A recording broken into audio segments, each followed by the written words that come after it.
ઓમ નમઃ શિવાય.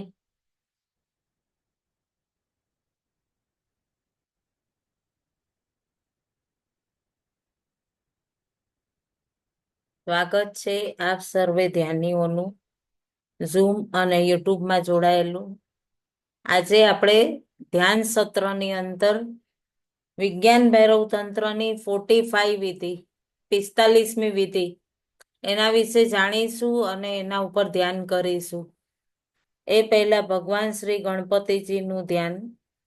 વક્રતુંડ મહાકાય સૂર્યકોટી સમપ્રભ નિર્વિઘ્नं કુરુ મે દેવ સર્વકાર્યેષુ સર્વદા સર્વકાર્યેષુ સર્વદા.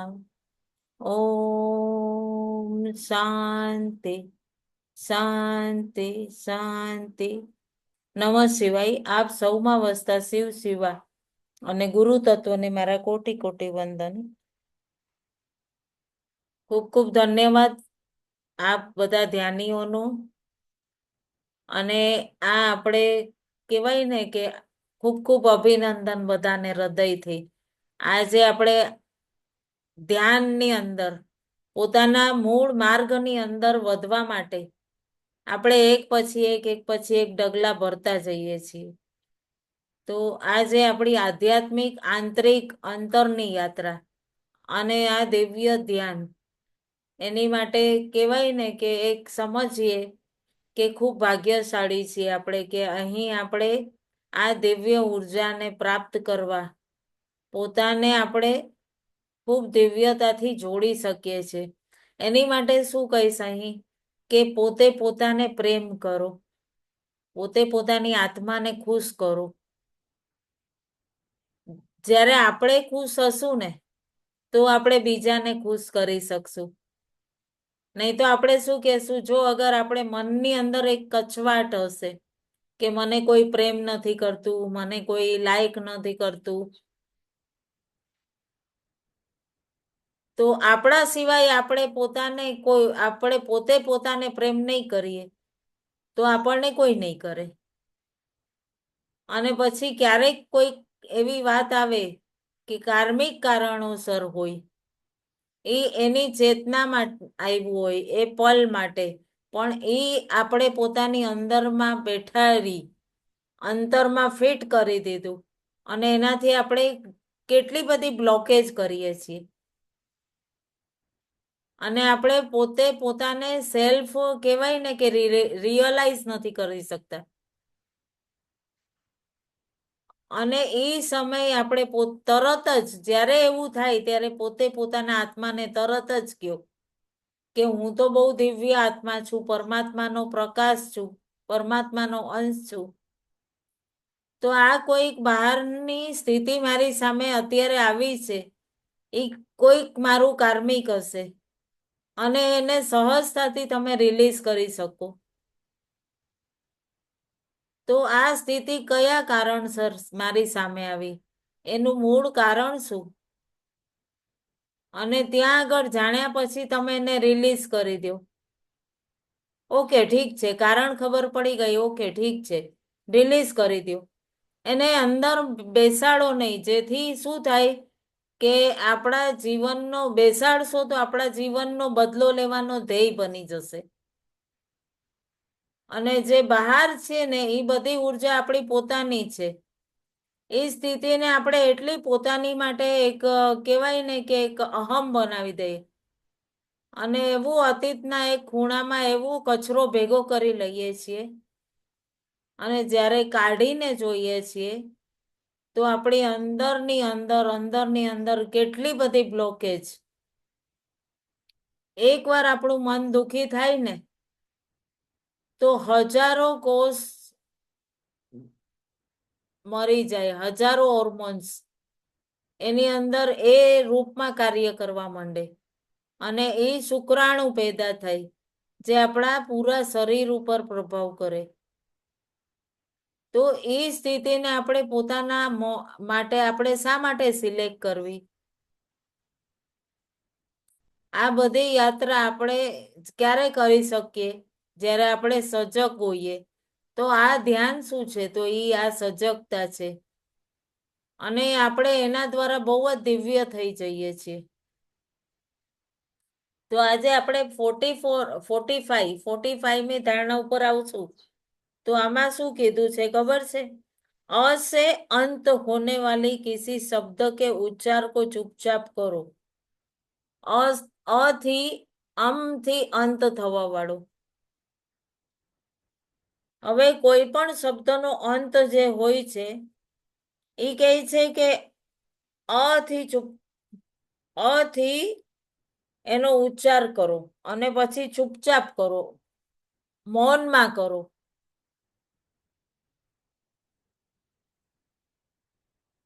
જ્યારે આપણે ગુરુ તત્વને કહીએ ને, સિલેક્ટ કરીએ ને ગુરુ તત્વને અને સર્વે સિદ્ધોને, તો આપણને ઓટોમેટિકલી ઈ ધારાથી જોડતા હો, એકદમ એવી દિવ્ય ઉર્જા હોય એવરીડે.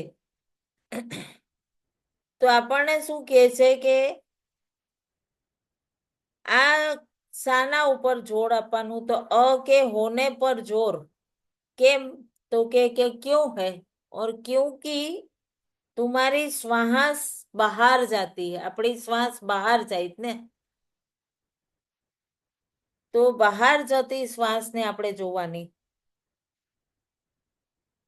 અને જ્યારે આપણે ખ્યાલ કરીએ ને ત્યારે આપણી શ્વાસ બહાર જાય.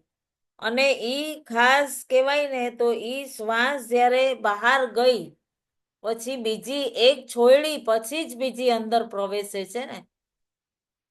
આપણે મોઢામાં એક કોળિયો હોય ને બીજો તરત નાખશું તો શું થશે? નાખી શકશું? જ્યાં સુધી ચાવીને એને નીચે નહીં ઉતારીએ, પૂરો ઉતારશું પછી આપણને મોઢું ખાલી થશે, પછી લાગશે કે હા. નહીતર અટકી જાય ને. તો શ્વાસનું પણ એવું જ છે કે જ્યારે આમ કે ને કે શ્વાસ જ્યારે એક શ્વાસ અંદર જાય, ક્યારે જાય? તો પેલી લીધી છે એને બહાર કાઢી. બહાર કાઢ્યા પછી જ ત્યારે શું થાય કે આપણી અંદર જેટલું સ્ટ્રેસ છે, જેટલો તણાવ છે, એ બધો આપણે કાલે જે રીતે ધ્યાનમાં કર્યું ને કે બધો તણાવને આપણે બહાર કાઢ્યો, જોર કાઢવા ઉપર બધું ઉલેચી દીધું. બરોબર? તો આ બધું ઉલેચ્યા પછી શું થાય કે બહાર જવા વાળી શ્વાસ ઉપર આપણે ધ્યાન કર્યું. તો આ ધ્વનિ સંબંધી છે. આ નવમી ધારણા છે ધ્વનિ સંબંધી. હજી મારા ખ્યાલથી 2 આવશે. તો બ્રહ્માંડનું શું કે છે? તો કે ઓમ જે છે એ બ્રહ્માંડનો દિવ્ય પ્રણવ મંત્ર છે. જ્યારે બ્રહ્માંડની રચના થઈ ત્યારે શું થયેલું કે જે ઓમનું સ્પંદન થયેલું. અને ક્યાંય પણ કોઈ વિવાદનું કારણ નથી. ઓમ. તો શ્વાસ શું છે કે આપણી અંદર આવવા વાળી શ્વાસ છે એ જીવન, અને બહાર જવા વાળી મૃત્યુ. જ્યારે ઓમ ઉપર આપણે એકાગ્ર થઈએ અને એની અંદર અ બી નહીં, મ બી નહીં, અને એની અંદર આપણે મ બી નહીં ને અ ઉ મ, તો ઓમ થાય. તો અ બી નહીં ને મ બી નહીં, તો શું બચ્યું? ઉ બચ્યું. બરાબર? તો ઉ ની અંદર મધ્યમાં આપણે ઉતરવાનું. અને પૂરા બ્રહ્માંડને જે રચે છે અ ઉ મ, ઓમના રૂપમાં આપણે ઉચ્ચારણ કરીએ છીએ. આ વિધિ અમુક લોકો માટે કે ને કે એટલી કામ કરવા વાળી છે કે આપણને જેને લાગતું હોય ને કે હું કેવી રીતે આ કોઈક સંસારના ભવંડરમાં ફસાઈ ગયો છું, આ કોઈ ભંવરમાંથી કેવી રીતે નીકળું. આ ઉ મ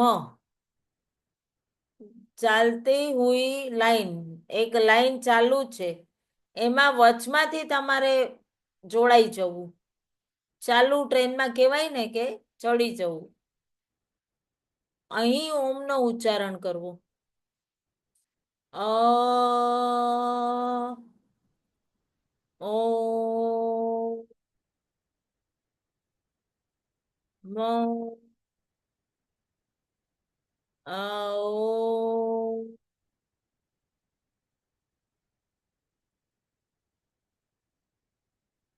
જે બે છે આપણો બીજો અક્ષર એ અ થી ઓ તક રીએ અને પછી મ આવી જાય ત્યારે તો પેલા શું કીધું કે ધ્વનિઓને અનુભવ કરો. પેલા એને અલગ કરીને બોલો, પછી ધ્વનિને અનુભવ કરો. ધ્વનિને અનુભવ કર્યા પછી શું કરો? ત્રણે ધ્વનિઓને અનુભવ કરી એ ત્રણેય ધ્વનિઓ ઓમમાં સમાય છે.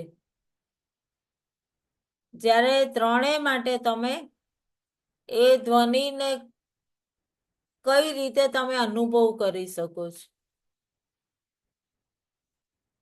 તો અનુભવ કરવાની બહુ મહત્વનું છે. પેલા શું હતું કે આની અંદર અમને લોકોને ધ્યાન કરાવ્યું ને ત્યારે નદીની પાસે લઈ જવું કે નદી પાસે જાઓ અને સવારે શાંત હોય ને સવાર ને સંધ્યાના એકદમ શાંત હોય ત્યારે એની ખલખલ ખલખલ કલકલ કલકલ કલકલ સાંભળો. એના સ્વરને સાંભળો. જાઓ જેટલું તમે એને સાંભળી શકશો એના સૂક્ષ્મ સ્વરને સાંભળીને આવો પછી વાત કરો. કલાક 2 કલાક અને ઘણી વખત અમે નદીના કિનારે જઈને બેસીએ અને સાંભળીએ ધ્વનિ કે બહાર તમે બધાની અવાજ સાંભળો છો એના કરતા એકાંતમાં એક જગ્યાએ બેસીને શાંતિથી એટલે નદીના જે લયબદ્ધતા છે એને કેટલા કેટલા મહિનાઓ સુધી અમે સવારમાં જઈને સાંભળતા અને કલાકો સુધી આમ મન ન ભરાય એટલું એમ લાગે કે હવે કંઈક અલગ અવાજ હવે કંઈક એની ખલખલ ખલખલ અવાજ એની અંદર હવે કંઈક શબ્દ નીકળશે શું નીકળશે અને ઈ એકાગ્રતા એટલી બધી વધી જાય જે જ્યાં આપણે પહોંચવું છે જે પરિવર્તન જોઈએ છે એ એકાગ્ર થઈ જઈએ અને ત્યારે જ ઓમ કરીએ ને ઓમ પ્રાણાયામ પછી ઓમ નો ઉચ્ચારણ કરીએ તો એટલું દિવ્ય થાય કે આપણા ઓરા એકદમ બહુ ક્લિયર થઈ જાય. ઓમ સાથે એકાગ્ર થયા અને એ ત્યારે જ પોતાના કેન્દ્રમાં પહોંચી ગયા. પછી આપણું પરિવર્તન જરા પણ કોઈ પણ વસ્તુની દ્વિધા જ નહીં. કોઈ દુવિધા જ નહીં કાંઈ જ નહીં. એટલા શાંત થઈને કઈ રીતે આ બધા માર્ગોમાંથી બહાર નીકળશું એ દિવ્યતા આપણી અંદર આવી જાય.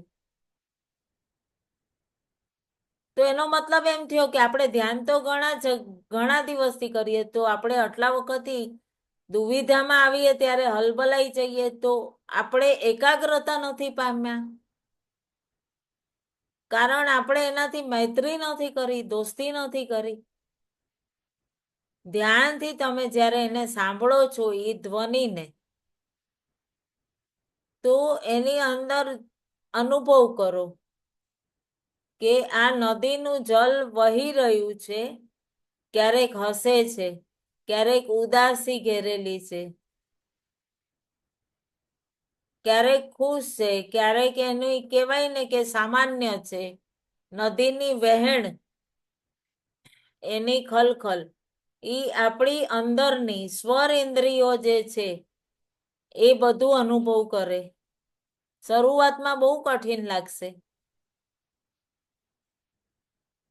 પછી એની ત્રણેય ધ્વનિઓને તમે અનુભવ કરશો પછી તમને લાગશે કે ના આજે નદી કંઈક દુખી છે તો દુખી શાની માટે તો આ દુખી કેમ હોય સમુદ્ર દુખી કેમ હોય તો બધા એની અંદર કેટલું બધું અત્યારે પર્યાવરણને નુકસાન પામે એવું કરે છે. ફૂલ માળા આપણે ભગવાનને ધરાવીએ તો આપણે નદીમાં દરિયામાં પધરાવીએ, પણ એને આપણે એક કહેવાય ને તો એને આપણે તમે ઓલું ન કરી શકો. એક આપણે પોતાના ઘરમાં એને સૂકવી અને એને ડીકમ્પોઝ કરી શકો, કમ્પોઝ કરી શકો, ઝાડ પ્લાન્ટમાં નાખીને ખાત બનાવી શકો. એની અંદર પાછું તમે ગોબર નાખી થોડુંક કા માટી નાખી અને એને તમે ધૂપબત્તી બનાવી શકો થોડુંક સેન્ટ નાખીને. કપૂર સેન્ટ બધું નાખીને ધૂપબત્તી બનાવી શકો. પણ આપણે શું કરીએ છીએ, ના ના કરવાનો આળસ, બધું પધરાવી દઈએ. જળમાં પધરાવાનું એક મોટા કરતા હતા એ આપણે કરવાનું. ક્યારેક નદી શું એના કારણે ઉદાસી, આપણને એનો ભાવ ઉદાસી ભાવ ખબર પડે. જો કોઈને ડિપ્રેશન થઈ ગયું હોય કે મને ફલાણું કોક ઠીક કરી દે, તો સામે કોણ શું બોલી રહ્યું છે એને આપણે નથી જોતા. એના શબ્દોની વચ્ચે જે ગેપ આવે, ખુશી વ્યક્તિ વાત કરતો હોય તો સાધારણ બોલતો હોય, એ બહારના પ્રભાવથી પ્રભાવિત થઈને નહીં બોલે. પણ જે વ્યક્તિ અંદરથી સ્પર્શ થઈને એના શબ્દોમાં તમે ચયન કરજો, એનું ઉચ્ચારણ સમજજો, એના વાયુનો, એના શ્વાસનો. કેમ કે આપણી શ્વાસ આપણી અંદરના ભાવને એ એક રિધમથી ચાલતા હોય છે. ખુશ હોય તો આપણે કેવું થાય કે એકદમ શ્વાસ મોટી, અને દુખી છીએ તો શ્વાસ ટૂંકી. તો આ રીતે જે શ્વાસનો પ્રભાવ છે એની લયને પકડી લઈએ, પછી આપણને ખબર પડે કે અરે આ વ્યક્તિ બહારથી અને અંતરથી કઈ રીતનો એનો પ્રભાવ છે, કેટલો નકારાત્મક છે, કેટલો હકારાત્મક છે. કે ઘણી વાર આપણે ન કહીએ કે આ તો ખોટાળો છે, ખોટાડી છે. તો અમુક વ્યક્તિની અંદર નકારાત્મકતા એટલી બધી ઘેરાયેલી હોય છે કે એને પોતાને નથી ખબર હોતી કે પોતે કેવી રીતે કાર્ય કરે છે. એની અંદરની એ પ્રવૃત્તિને તમે બદલી શકો છો. એની સામે જે ઉદાહરણ હોય છે એ અલગ પ્રકારનું હોય છે.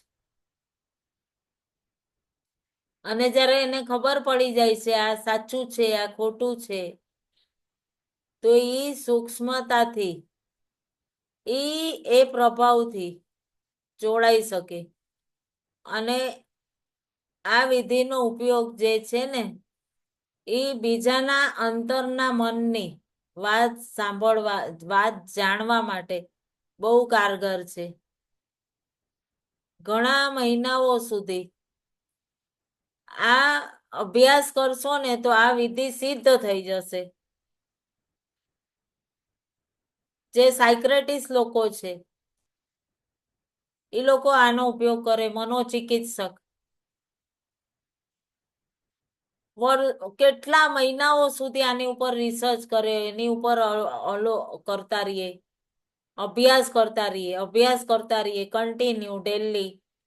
પછી શું થાય કે ડેલી ધીરે ધીરે પછી એની સામે અમુક એવા એક બે શબ્દ બોલશે કે સામેવાળી વ્યક્તિ પછી પૂરું એક પછી એક પછી એક પછી એક પૂરું પોતાના પોટલા ખાલી કરી નાખશે.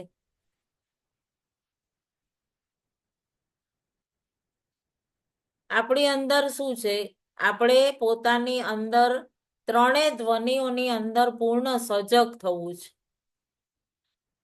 ત્રણેય શબ્દોને, ત્રણેય ધ્વનિઓને અલગ અલગ ઓ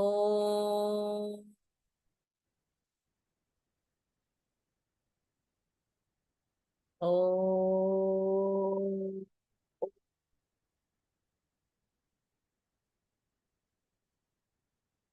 પછી શું થશે? અ અને મ આપણે ભલે બોલતા હશું પણ આપણી પકડ શેની ઉપર હશે? ઉ ઉપર. તો અને છોડી દેશું, મને છોડી દેશું. ઓ અને ઉની સાથે વહી ગયા.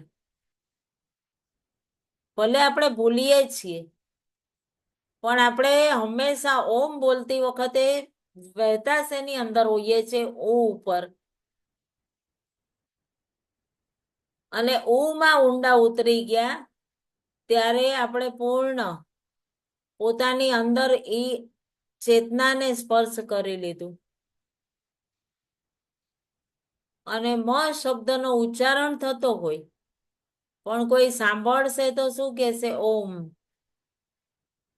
પણ તમે ઉની સાથે જ પૂર્ણ જ કનેક્ટ થઈ ગયા છો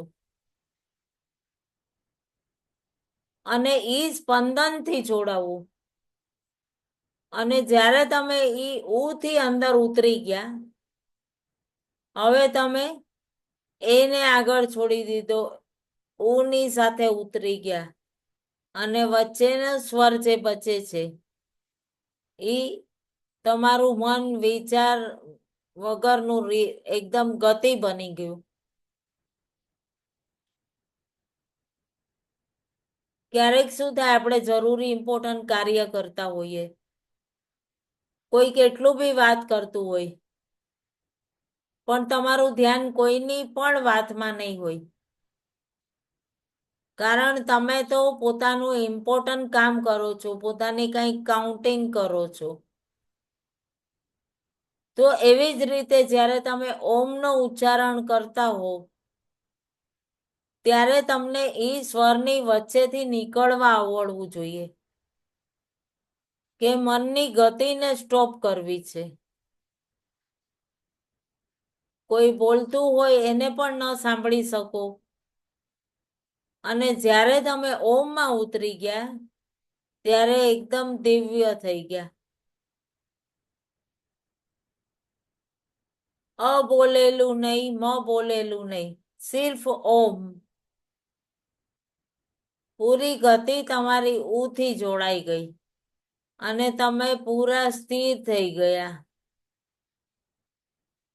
જ્યારે મન ખતમ થઈ ગયું એની ગતિ નિર્વિચાર થઈ ગઈ, પૂર્ણ નિર્વિચાર.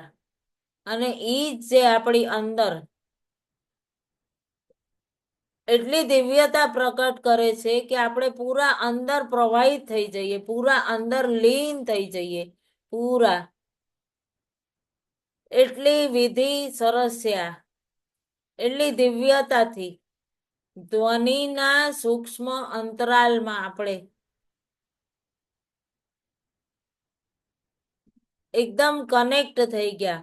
અધ્યાત્મકમાં શું કહે છે કે સૂક્ષ્મ ભાવોનો મતલબ કે તમે કોઈ બીજાની સૂક્ષ્મતા જાણી શકો કે આ વ્યક્તિ બહુ ખોટું બોલે છે કે અંદરથી કંઈક કામ છે, બહારથી આમ છે, તમારા અંતરમાં તો કંઈક અલગ ચાલે છે, એવું નહીં. આધ્યાત્મિકતામાં તમે ઊંડા ઉતરો છો ત્યારે તમે એ પણ જાણી શકો કે સામેવાળી વ્યક્તિ એની ચેતનાથી કેટલું દૂર છે. એ વ્યક્તિ બધી રીતે પ્રબળ છે, સક્ષમ છે, પણ તમને ખબર પડી જશે કે એની ચેતના કેટલી જાગૃત છે. અને પછી તમને એમ લાગશે કે અરે આ સામેવાળો વ્યક્તિ પાસે તો છે એ વસ્તુ, અને પછી એ કહે છે કે નથી મારી પાસે. ત્યારે તમે જ્યારે આત્મ જાગૃતિ વાળા હશો તો તમને એ વ્યક્તિ ઉપર કરુણા આવશે કે અરે રે બિચારો, એની કોઈક ચેતનાવશ થઈને ઈ ના પાડે છે કે નથી, તો એનું તમે પછી ધ્યાન રાખશો, એને ગાઈડ કરશો કે ત્યાં સુધી તમે પોતાને રાઈટ છો, તમે સાચા છો. કે તમે જ્યાં સુધી એ વ્યક્તિને આભાસ નથી કરાવતા કે તમે ડિપ્રેશનમાં છો, એ ગતિથી સ્થિત થવા માટે એની ચેતનાને તમે જાગૃત કરાવો, અને ઈ જ ભાવમાં જે સામેવાળી વ્યક્તિ છે એ પણ ટકી જશે. તો આપણે જ્યારે આત્મબોધમાં જાગૃતિ આવે ત્યારે આ બહુ જ દિવ્યતા આવતી હોય છે. કઈ રીતે તમે આમાં બતાવ્યું છે કે ડિપ્રેશન વાળાને તમે બહાર લાવી શકો. ડિપ્રેશન શું છે? તો પૂર્ણ બોધકીય વ્યક્તિ હોય એને અંદરની શક્તિને પૂર્ણ રૂપે જાગૃત કરી દીધી. આવી વ્યક્તિ ઉપર આપણને છે ને કે ખૂબ દિવ્યતાથી અનુભવ કે આ તો બહુ દિવ્ય છે. પણ મન જ્યારે ખોવાઈ જાય અને કે આ નથી, આ આમ થવું જોઈએ, ત્યારે તમને એની ઉપર કરુણા આવશે. અને તમે પૂર્ણ જ્યારે આત્મબોધમાં આવી જશો તો ધીરે ધીરે ધીરે ધીરે તમને ખબર પડવા માંડશે કે સામેવાળો વ્યક્તિ શું તમને ખોટું બોલે છે, શું કરે છે. હવે વિચલિત નહીં થાય, મન મન નહીં રહે, વિચલિત નહીં થાય. આ લઈ લઉં, આમ કરું, આણે આમ કરી દીધું, આણે આમ કીધું. પૂર્ણત તમે અંદરથી પૂર્ણત શાંત થઈને બહાર આવી જશો અને એક દિવસ ચકિત થઈ જશો કે અરે મેં આટલું પરિવર્તન કરી દીધું. તમે હેરાન થઈ જશો કે શું થઈ ગયું, મારા દ્વારા આટલું થઈ ગયું. એટલું દિવ્ય પરિવર્તન તમારી પોતાની અંદર આવી જશે અને એ સૂક્ષ્મતા જાગૃત થઈ જશે. એક સૂફી સંતની અહીં વાત કહીશ કે એક કહેવાય ને કે જૈન સંપ્રદાયના ગુરુ હતા. તો એમણે કીધું કે એક હાથથી તાળી પાડો.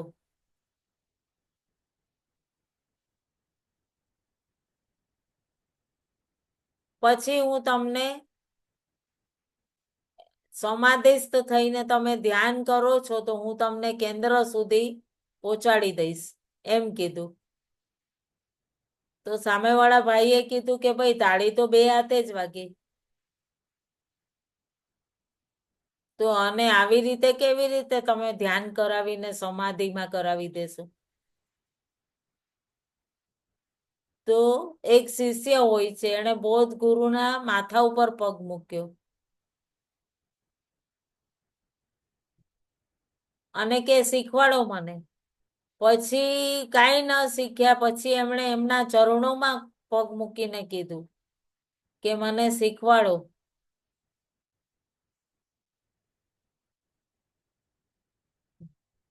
ત્યારે એણે કીધું કે કંઈક વિધિ આપો મને, જે શિષ્ય હતો એ,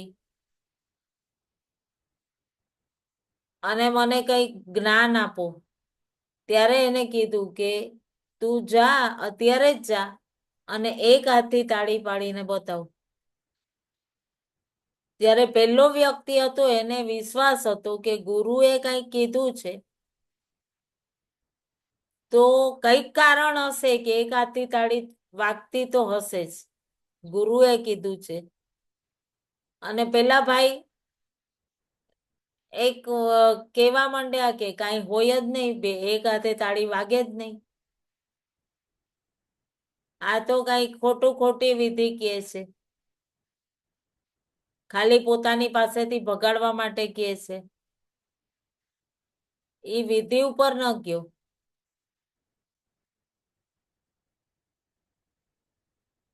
એ વિધિને જે બતાવી છે એમાં નહીં, એના તર્કમાં વયો ગયો. બીજાએ કીધું કે જા તું વગાડીને આવ, જોઈને આવ. તો એ ગયો, જોવા ગયો.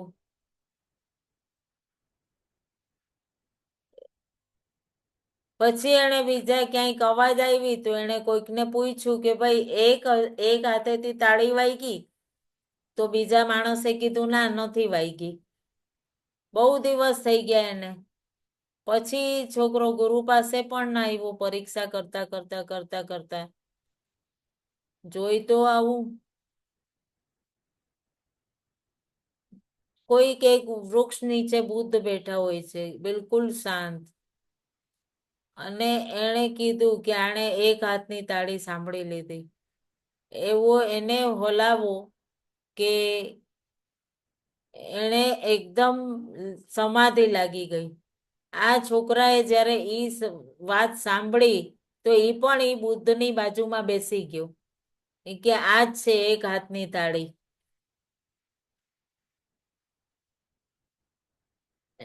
પછી એણે કીધું, પાછા એણે ગુરુ ઈ બાજુથી નીકળ્યા તો પૂછ્યું કે એક હાથની તાળી સાંભળી? તો કે હા, મેં સાંભળી, ઘણા દિવસોથી જોયું, કંઈક તો હશે.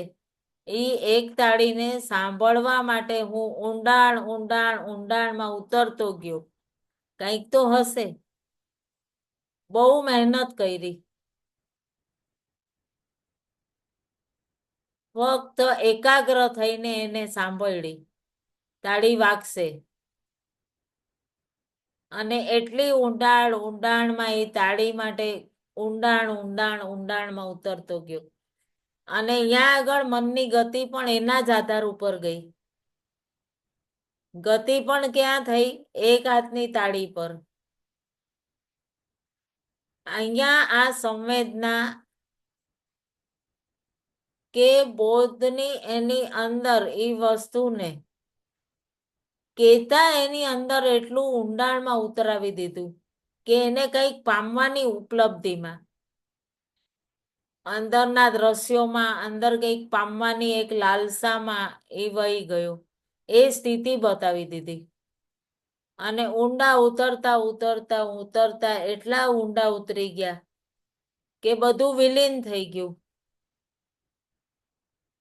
ફક્ત એક બોધ આવી ગયો પોતાની અંદર. અને ત્યારે લાગ્યું કે હા, મેં સાંભળી લીધી એક હાથની તાળી.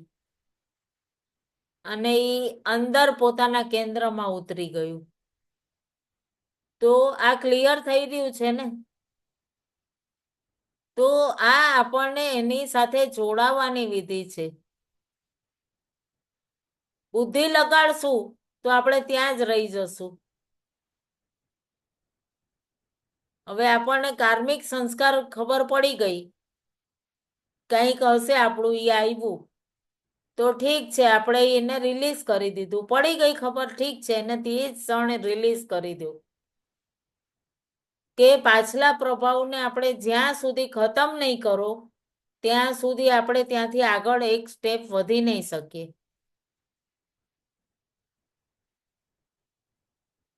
આગળ ઘણી વાર શું હોય કે ઈ તર્ક છે ને એ વ્યક્તિને કોતરી નાખે, આગળ નીકળવા ન દે.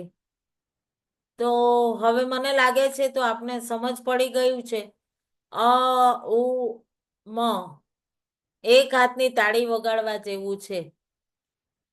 ઉની અંદર આપણે કઈ રીતે ઉતરવું, મને પણ નથી પણ એની અંદર ઉમાં જોવું. સજગ નથી થવું, ધીરેથી ઉમાં વહી જવું છે. આ સૂક્ષ્મ વિધિ અને એટલી દિવ્ય છે. ક્લિયર ન હોય તો પૂછજો, અને ક્લિયર હોય તો થંબ બતાવજો. એટલું દિવ્ય છે કે જ્યારે આપણે એની અંદર ધ્યાનમાં ગહેરાઈમાં ઉતરશું તો હોઈ શકે પહેલી વાર છો તો તમને સાંભળવા જેવું લાગશે, પણ પ્રયત્ન કરશો તો કે અમને તો દિવસમાં 3 વાર કરાવતા. 100% રિઝલ્ટ તમારી સામે છે. જ્યારે જે વસ્તુને પ્રાપ્ત કરવા માંડો ને, પોતાનું ઉદ્દેશ્ય બની જાય. અને નિંદરમાં પણ એ અનુભવ થશે. જ્યાં સુધી તમે કોઈ વસ્તુને પામવા માટે એ લગનતા, એ તરસ નહીં જગાડો, ખાલી સાદું પાણી પી લીધું ને મૂકી દીધું એ નહીં. આ અનંત સુધી જવા માટે આપણે એટલી તરસ જગાડવી છે. અને તમારા બધામાં છે ઈ, એટલે તો તમે અહીંયા બેઠા છો. તો એ ઉપયોગમાં લાવીને એ જિજ્ઞાસાથી એનાથી કનેક્ટ થવું છે. શાંત થઈને ધ્યાનમાં બેસવા માટે આપણે રિપીટ જોઈન્ટ થાશું. ક્લિયર થઈ ગયું છે ને? તો આપણે રીજોઈન કરીએ. હા. એક હાથની તાળી વગાડીએ આજે.